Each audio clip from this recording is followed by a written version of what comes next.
What is going on, everybody?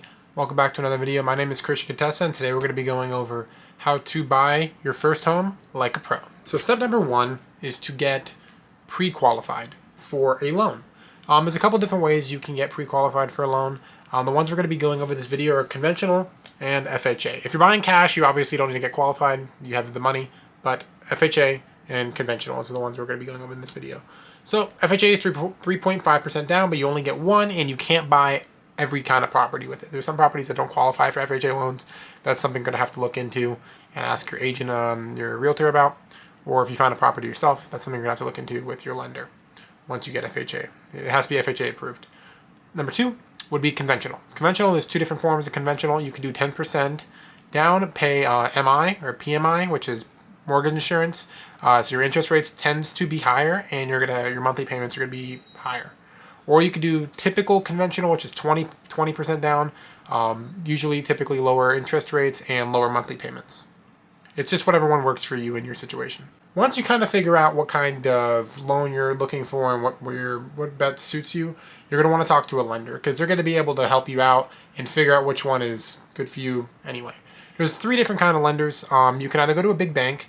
If your loan to debt ratio is very good and you have very good income and you're not self-employed, if you have like a standard typical 9-to-5 job or just a job in general, and you have 2 years of work experience, pretty good credit, big banks do typically offer the lowest interest rates, but they tend to be the hardest to get approved from, like Bank of America, Chase, all those big banks like that have the best interest rates, but they have the most strict requirements for getting a loan from those banks.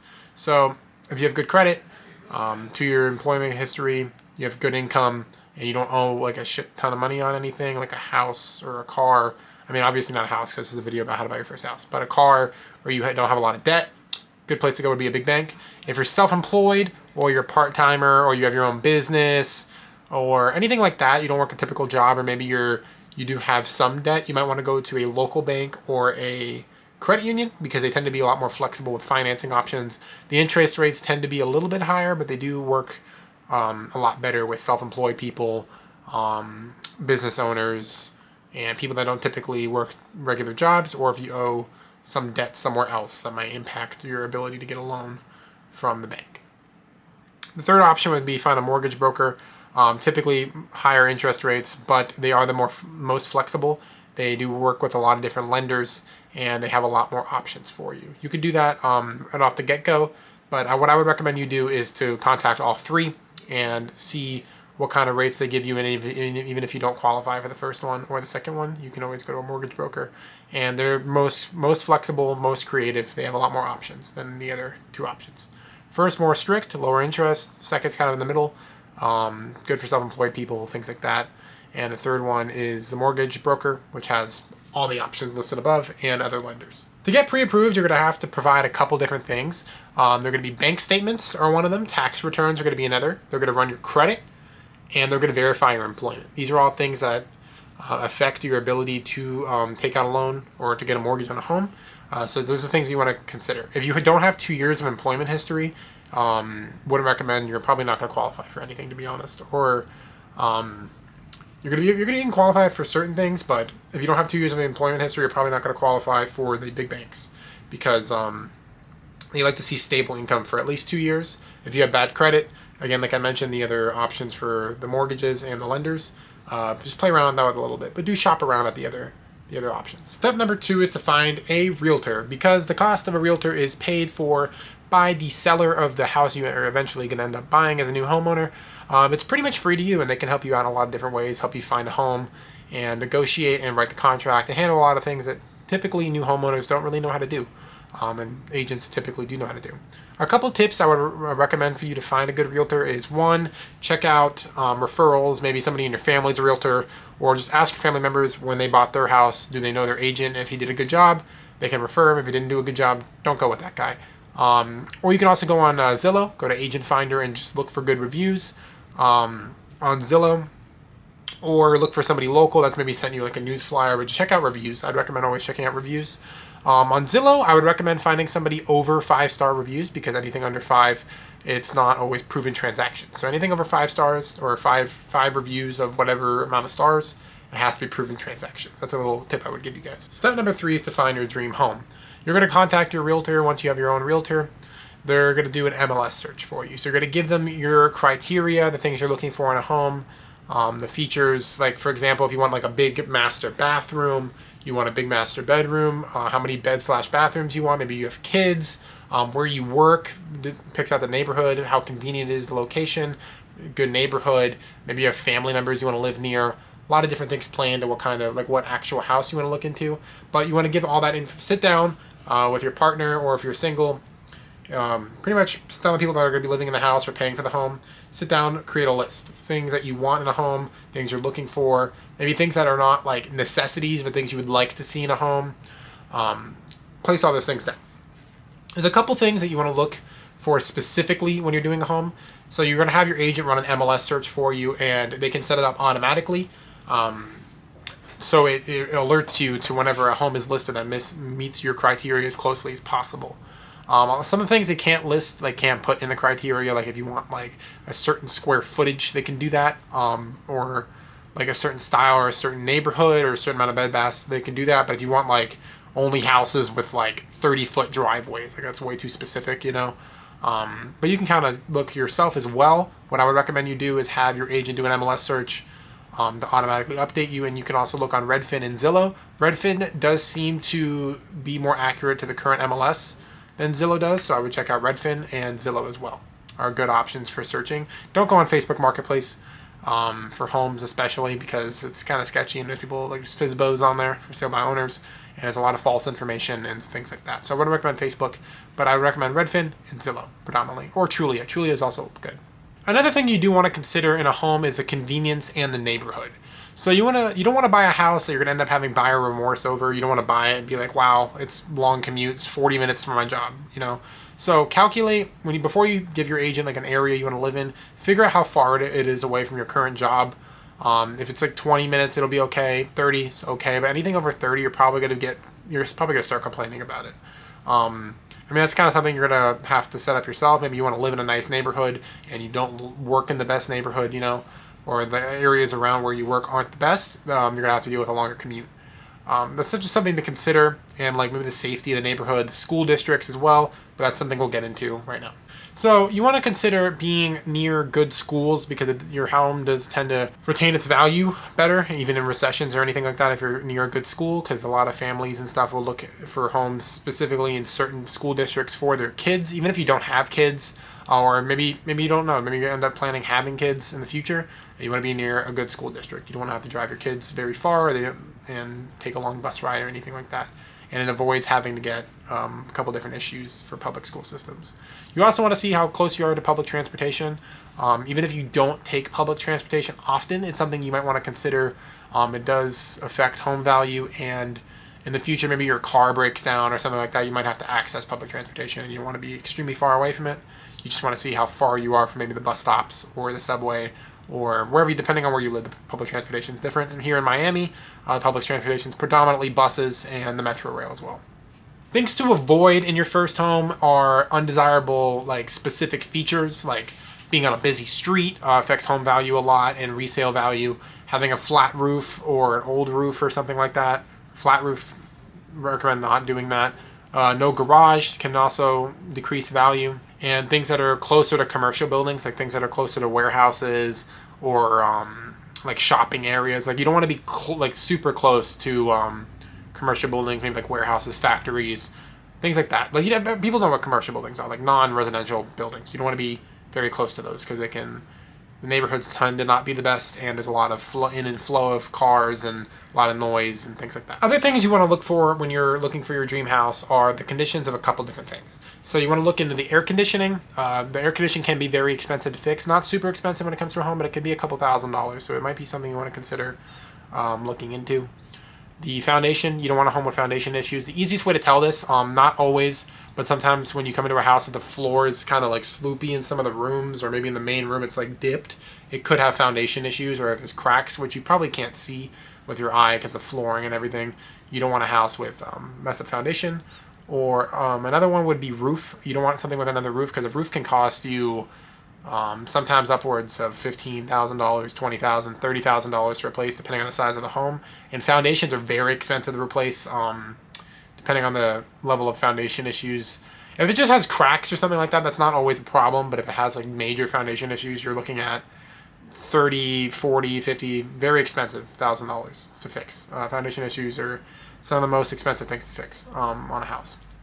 And then we want to think about, just a question you can generally ask is, how old's the plumbing in the house? When was the last time the plumbing was fixed or anything like that? The last thing you want to do is buy a home and a couple months after you buy the house there's a leak or you have to replace the whole plumbing system. That can also be expensive, a couple $1,000s as well. Just things to consider, and especially if you're on a tight budget, you want to look into those things very strictly, because right after you buy your first home, you're not going to have too much money to spend on fixing it up unless it's something you accounted for.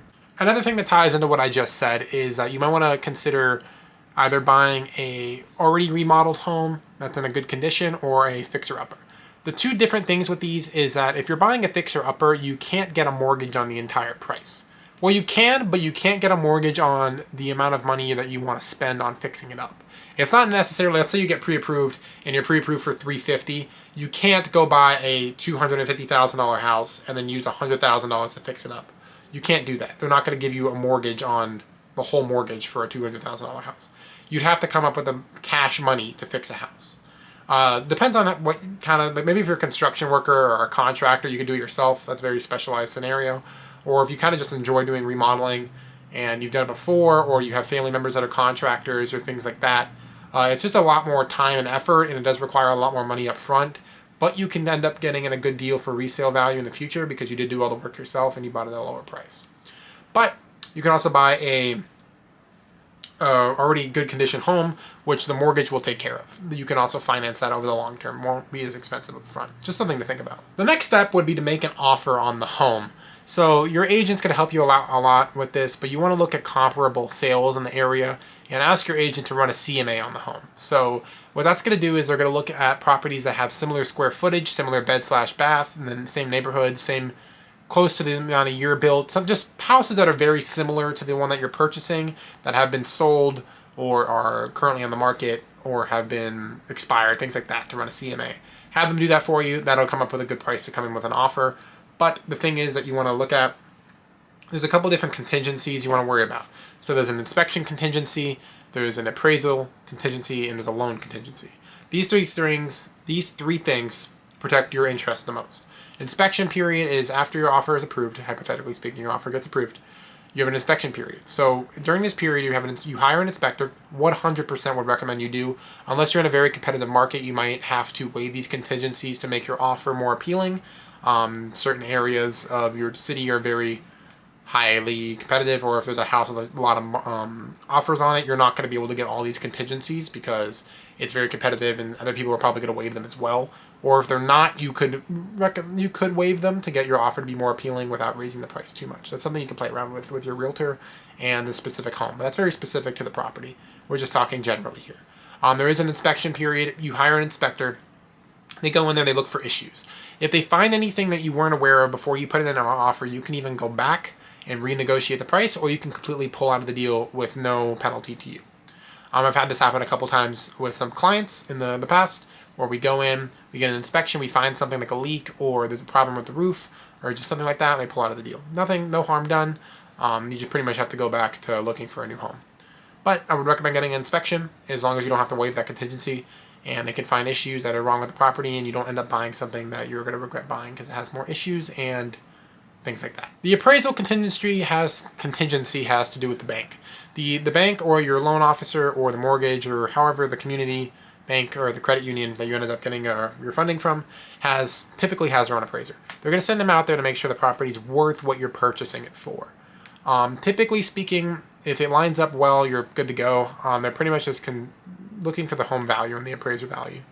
They're pretty much just making sure the bank's not getting like a bad deal on the property, and sometimes properties do come in under appraised value. That's something you would have to deal with out of pocket. So if the appraised value doesn't line up, you could also pull out of the deal, or you can come up with the rest of the money out of pocket. Another issue is if you waive the appraisal contingency, sorry about that. If you waive the appraisal contingency and the property comes in under appraised value, you're going to have to come up with that money. That's why I wouldn't recommend waiving that contingency if you don't have to. That would probably be the last one you would waive, in my opinion, unless you have a lot of money already saved up for the down payment and out of pocket. Another contingency you do have is the loan contingency. That's if your lender doesn't do their job, or you weren't able to get qualified for the loan that you thought you could qualify for because maybe you bought a new car, or you like maxed out your credit card and your credit score went down. For any reason that your loan doesn't get approved for the house, you can also pull out of the deal without any consequences to you. The next step would be, hypothetically speaking, if your offer gets approved. So now you're in the long stretch here, but there is some research I would recommend you do, some due diligence before you actually close on the home and become a new home owner. Due diligence, I would recommend driving around the neighborhood. You probably should have done this beforehand. And if you're waiving all your inspection periods and your appraisal and contingencies, and you're waiving all your contingencies, do this before you submit an offer. I want you to drive around the neighborhood during the day and also drive around during nighttime and see if it's someplace you would feel safe. Because you don't want to buy, the last thing you want to do is buy a house and move in, and then you realize at nighttime there's like a lot of sketchy people in the neighborhood. There's a lot of things you don't like about the nightlife, and there's just a lot of sketchy things going on. It's not too good of a neighborhood, and it might appear as a good neighborhood during the day, but during nighttime it might not be the best. Just definitely walk around the neighborhood, see what shops are nearby, see how far it is from your job. You don't want, the last thing you want is some buyer remorse where you buy the home and you're like, oh, this sucks, I'm 40 minutes from my job, we live in a bad neighborhood, there's no places to eat around here. So drive around the neighborhood, maybe just pretend to be a pedestrian in the area. That's something I do when I'm researching areas that I don't know too much about, and that's something I did a lot when I first started off as a realtor. I would just go pretend to be a pedestrian, just walk around, look for local restaurants, local food. Maybe don't go to chain places in the area, that's kind of boring, and you already know what this food tastes like. Go to like local areas, local coffee shops, just places like that, like local little areas, maybe family-owned restaurants. Eat, pretend to be a resident of that neighborhood, and see how you enjoy it. And if you don't enjoy it, you can always pull out of the deal. Maybe it's a bad neighborhood, or there's just like very far from everything in certain areas. That could be the case. Or there's like really bad traffic, like right down the street from your house, or there's like planned to be road construction right there in the next couple weeks or something. That's like a long project. Just do due diligence, do a lot of research on the neighborhood, and see anything like that. Your agent also, I do personally, I don't know about every state, but my agent has, like my program, you can run a crime report in the neighborhood and see all the reported crimes in the last year or two and see how high crime the neighborhood is. That's also something you can ask your agent to do as part of your due diligence. Another part of your due diligence is a home inspection.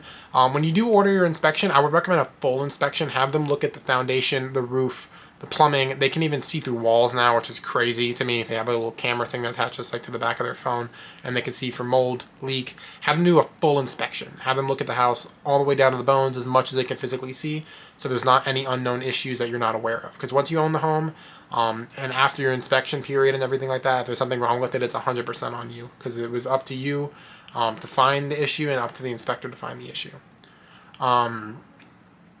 Just recommend just doing a full inspection, looking around the home, and just sit down and think, is like, this is really a good home for me. The last thing you want to do is buy a home and have buyer remorse and regret your decision, because it is a big purchase. It's usually 99% of the time, it's the biggest thing you're ever going to buy is your home. Maybe not your first home, because you might end up having better income in the future and buying a bigger home, but this is probably the biggest purchase up till now in your entire life. So do your due diligence, do your homework, do your research, have your agent research the area, do as much research as you possibly can about the home and the neighborhood that you're moving into. The last thing is to close on the deal. So after this, your lender is probably going to ask you, on this period, your lender might ask you for new updated documents, depending on how long it's been since you applied for financing, and things like that. They're just going to ask you a couple for some new documents. It might take longer than you think, so I'd recommend maybe a 30-day to 60-day close. If you can do a 60-day, you're better off because you have more time for things like this. But some competitive neighborhoods, you're probably going to have to do 30, or if it might make your offer more appealing, you could play around with the closing period. But 30 to 60 days, 30 is going to be a lot quicker. You're going to have a lot less time to do everything, and it might end up going over 30 days, and you're going to have like a little bit of an issue. You're going to have to sign an extension and all that. But I'd recommend doing a 60. 60 days gives you plenty of time to do everything you need to do. Time for the owner to move out, pack his stuff, and do all that. After that, you'd actually be, congratulations, you bought your first home. You're going to have to do everything from there. I'll make another video in the future on things I recommend you do right off the bat when you buy your first house. But after that, you're a brand new homeowner. If you guys like this video, remember to like, subscribe, and comment down below. And let me know down in the comment section what you guys thought. If there's anything that you have questions on, I'd be happy to answer down there. And yeah, See you guys on the next one. Peace.